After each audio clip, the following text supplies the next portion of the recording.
నమస్తే అమ్మా. నమస్కారం అండి. ఎలా ఉన్నారు? బాగున్నాను. అమ్మ, ఇప్పుడు శ్రావణ మాసంలో చాలా మంది చికెన్ తినొచ్చా అని అడుగుతున్నారు. మాంసాహారాన్ని ముట్టుకోవచ్చా? అర్థమైంది.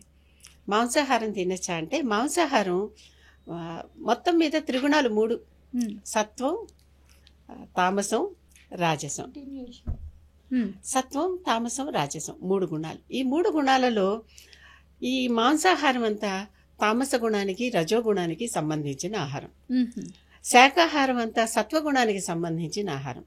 అంటే సత్వగుణం అంటే శాంతంగా ఉండటం ముఖ్య లక్షణం.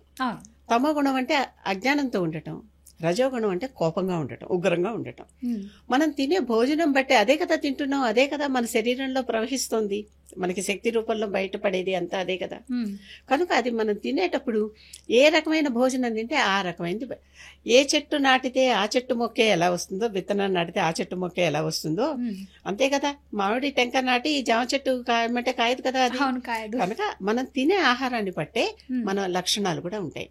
మీరు ఏ రకంగా ఉండాలనుకుంటారు? ఇప్పుడు క్షత్రియ ధర్మంలో యుద్ధం చేసేవాళ్ళు వాళ్ళు కేవలం సత్వ గుణంగా ఉన్న ఆహారం తింటే వాళ్ళు చేయలేరు. అవును. కనుక వాళ్ళకి అది కావాలి. ఎవరికి ఏది కావాలి అనేది మనం చూసుకోవాలన్నమాట. ఇప్పుడు శ్రావణ మాసంలో అంటే పూజలు చేసేటప్పుడు సత్వగుణమే కావాలి కదా. సత్వగుణం కావాలనుకున్న వాళ్ళు మరి రజోగుణం, తమోగుణం ఆహారం తింటే వాళ్ళకి కావాల్సిన సత్వగుణం ఎక్కడి నుంచి వస్తుంది? రాదు. కనుక అది చూసుకోవాలి. మనం ఏం చేయబోతున్నాం, ఏం చేయబోతే ఈ ఆహారం ఎటు పరిణమించి ఏ విధంగా మనకి అది ఉపయోగపడుతుంది. కొన్నిసార్లు తప్పనిసరిగా రజోగుణ ప్రధానమైన ఆహారం ఉండాలి, కొన్నిసార్లు సత్వగుణ ప్రధానమైన ఆహారం ఉండాలి. చక్కగా రాత్రిపూట నిద్రపోవాలమ్మా. రాత్రిపూట తమోగుణమైన ప్రధానమైనటువంటి ఆహారం తీసుకుని నిద్రపోండి. అర్థమవుతుంది కదా ఎట్లా ఉండాలి అనేటటువంటిది మనకి ముఖ్యం. కనుక చికెన్ తినచ్చా అంటే మీరు పూజాదులు చేసుకుంటూ అమ్మవారికి పూజలు చేస్తూ అవి చేస్తూ ఉంటే మీరు చేసేటటువంటి మీ లక్ష్యం ఏంటి, దాన్ని బట్టి మీరు సత్వగుణ ప్రధానమైన ఆహారం తింటే పూజలు చేసుకునేటప్పుడు మనసు శాంతంగా ఉంటుంది, ఉద్రేకంగా ఉండద్దు కదా. అవును. కనుక కానీ మీ పూజలు అటువంటి సంబంధించినవా, కొన్ని రుద్రదేవతలు కూడా ఉంటాయి కదా.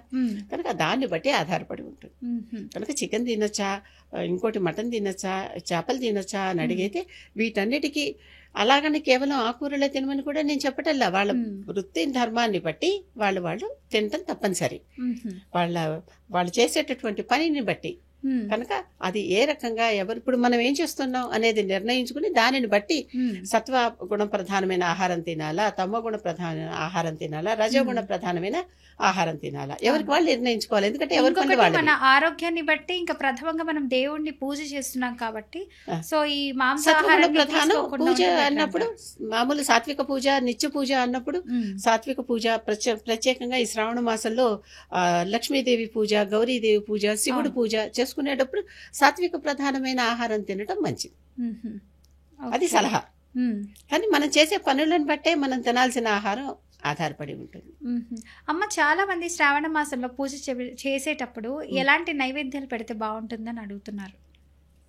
నైవేద్యం ఎప్పుడూ కూడా మధుర పదార్థాలు పెడితే దేవీ దేవతలు ఇష్టంగా తింటాయి.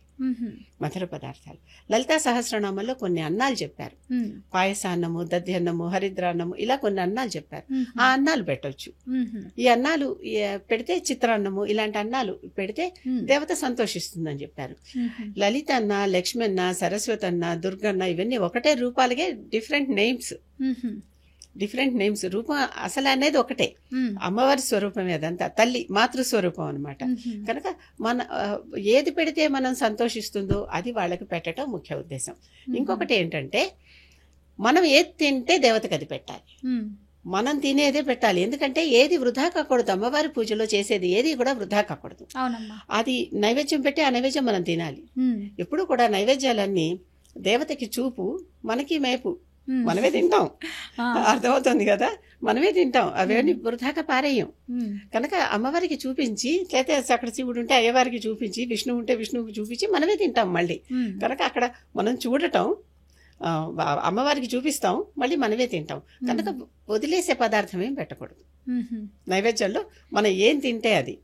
అందుకే మహానైవేద్యంలో కూడా ఇంట్లో వండిన పదార్థాలన్నీ కొంచెం కొంచెం ఒక ప్లేట్లో వేసి దేవుడి దగ్గర పెట్టి నైవేద్యం పెట్టేసి తర్వాత అది మనం తింటాం. అమ్మ, కొంతమంది టెంకాయని దేవుడి దగ్గర పగలగొడతారు, సో అలాగే పెట్టేస్తారు. మళ్ళీ కుంకుమ ఇలాంటివన్నీ పెడుతూ ఉంటారు. పెట్టొచ్చు అంటారా టెంకాయకి? ఒక సందర్భంగా పెట్టచ్చు, ఒక సందర్భంగా పెట్టకూడదు. ఎలా అమ్మా? ఎప్పుడు కూడా టెంకాయ పగలగొట్టినప్పుడు మన అహంకారం పగలగొడుతున్నాం. అది బలిలాగా ఇస్తే అంటే అది మళ్ళీ మనం తినటానికి పనికిరాదు, బయట పంచభూతాలకు వదిలేయాల్సిందే. అప్పుడు కుంకుమ పెట్టాలి. మనం తినటానికి ప్రసాదంగా ఉపయోగిస్తే కుంకుమ పెట్టకూడదు ఖచ్చితంగా. మనం తినటానికి వాడుకునేటప్పుడు కుంకుమ పెట్టకూడదు. అది అమ్మవారికి బలి. ఇప్పుడు కొంతమంది జంతువుల్ని బలిస్తారు. ఆ జంతువు బలి ఇవ్వలేని వారు నారికేళ బలి అని ఇస్తారు. నారికేళ బలి అని అంటారు దాన్ని. కూష్మాండ బలి, నారికేళ బలి. కూష్మాండం అంటే గుమ్మడికే. నారికేళ బలి ఇచ్చేటప్పుడు వాటికి బొట్లు పెడతారు. ఏదన్నా జంతువు బలి ఇచ్చేప్పుడు కూడా దానికి బొట్టు పెట్టే బలిస్తారు. కనుక ఈ బలి అన్న పదార్థం పంచభూతాలకు వదిలేయాల్సిందే. తీసుకుపోయి నారికేళం కానీ ఆ కూష్మాండం కానీ బయట గుమ్మానికి అటు ఇటు పెట్టి వదిలేస్తారు. తర్వాత దానిని వాషౌట్ చేసేస్తారు, అంతే. చాలా మంది అమ్మ కొబ్బరికాయల్ని పగలగొట్టి మళ్ళీ దేవుడి దగ్గర, దేవుడికి ఎలాగో బొట్లు పెడతారు పటాలకి. సో పెట్టినప్పుడు దీన్ని కూడా మనము అంటే నైవేద్యంగానే సమర్పిస్తున్నాం కదా అని చెప్పి బొట్టులు పెట్టేస్తున్నారు చాలా మంది. నైవేద్యానికి బొట్టు పెట్టక్కర్లా. ఏ నైవేద్యానికి కూడా ఇప్పుడు మనం అన్న నైవేద్యం పెట్టినా దానికి బొట్టు పెట్టాం. అన్న నైవేద్యం పెట్టినా కూడా బొట్టు పెట్టాం కదా. అవునమ్మా, అంతే. చాలా చక్కగా చెప్పారమ్మా. ధన్యవాదాలు. నమస్కారం.